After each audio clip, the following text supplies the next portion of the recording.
And that's fair. And when it came to Maxwell, it was about the idea, right, they would bring these girls in and then they would have them recruit other girls. And that was kind of the network that was being built up. From a prosecutorial point of view, from a legal point of view, if somebody's looking at this and saying, wait a minute, I'm looking at these filings and they're identifying certain people or they're redacting certain other people, and they say, there's not enough evidence to charge this person, or limited evidence regarding involvement.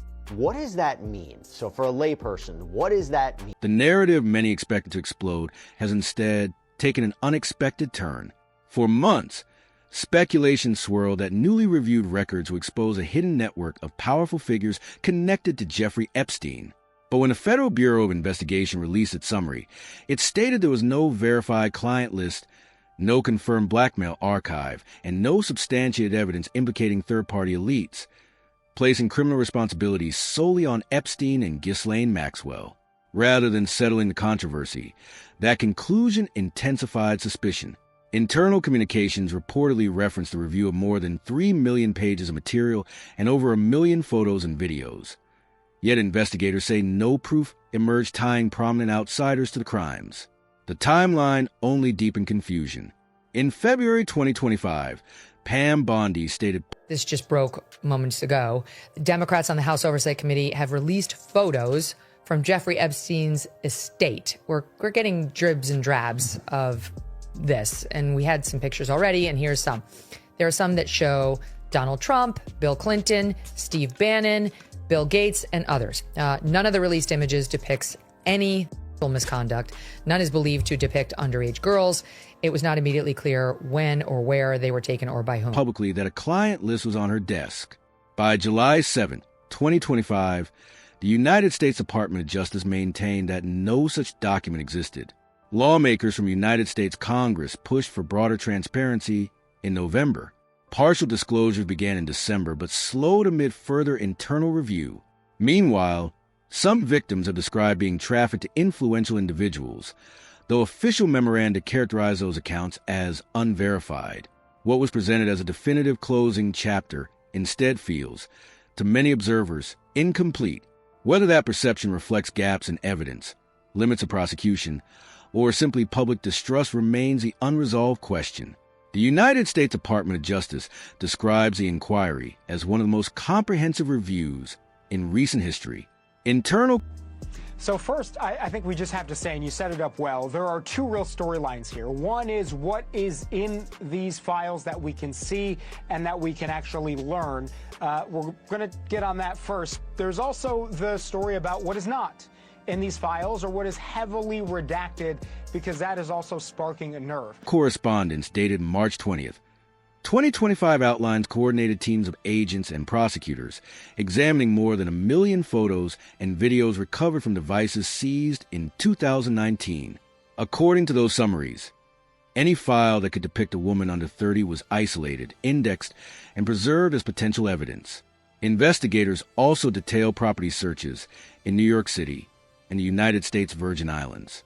Reports note the presence of security cameras positioned near entrances, but none inside bedrooms or main living areas. They further state that the surveillance systems retain footage only for limited periods. As a result, recent recordings from 2019 were not collected if deemed unrelated to alleged conduct from the 1990s and early 2000s.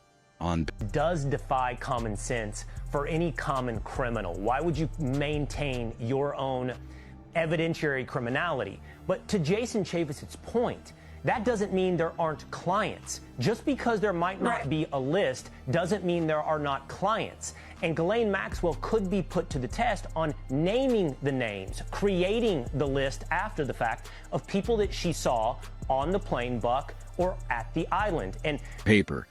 The process appears procedural and tightly structured, yet public skepticism often grows when official summaries emphasize the absence of certain findings.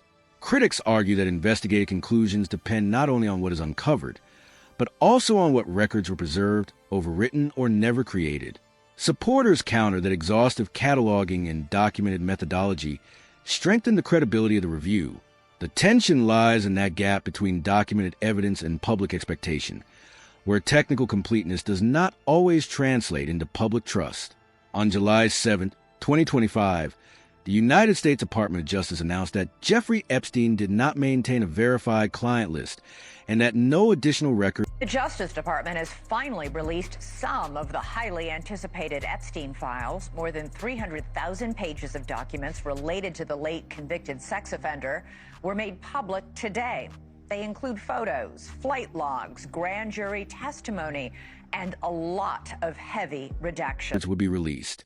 The wording was categorical. The matter was labeled closed and administratively inactive.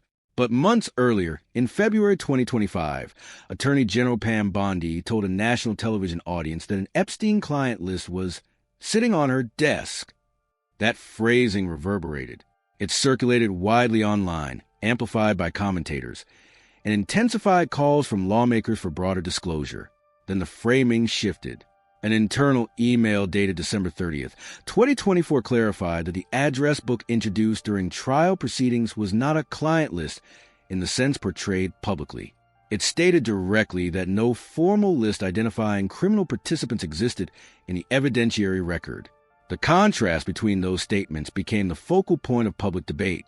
Some observers interpret the earlier language as imprecise short. When it comes to what's in these files, we've seen dozens of new photos we haven't seen before of Epstein and Ghislaine Maxwell with very high-profile people, celebrities, people like Mick Jagger and Michael Jackson, like you showed, also like British royalty and actors. All of that we sort of knew was happening. I want to highlight specifically two for the public interest, and that is President Clinton and President Trump. Shorthand, possibly referring to compiled contact materials rather than a verified roster of offenders. Others argue that wording at that level of authority carries weight and inevitably shapes expectations. In high-profile investigations, even subtle phrasing can influence public perception, legislative pressure, and the timeline of disclosure. Whether the discrepancy reflects evolving information, semantic confusion, or strategic communication remains contested. What is clear is that once a term like client list enters the public arena, it acquires its own momentum, often outpacing the narrower definitions used inside official investigations. Internal memoranda reportedly extend the government's position even further. They assert that among the vast archive of material reviewed, the Justice Department has finally released some of the highly anticipated Epstein files. More than 300,000 pages of documents related to the late convicted offender were made public today. They include photos, flight logs, grand jury testimony, and a lot of heavy redactions. No images depict intimate abuse involving anyone other than Jeffrey Epstein and Ghislaine Maxwell. The documents acknowledge that 4 to 5 accusers allege misconduct by additional adult men. However, prosecutors conclude that the available evidence does not meet the federal threshold for indictment. Those matters are said to have been referred to state or local authorities for evaluation. The memos also reference claims involving adult women, including an 18 to 20-year-old partner during the relevant period, but again cite insufficient proof to pursue charges. One particularly precise line reportedly notes that no additional victim describes being expressly directed by Epstein or Maxwell to engage in intimate activity.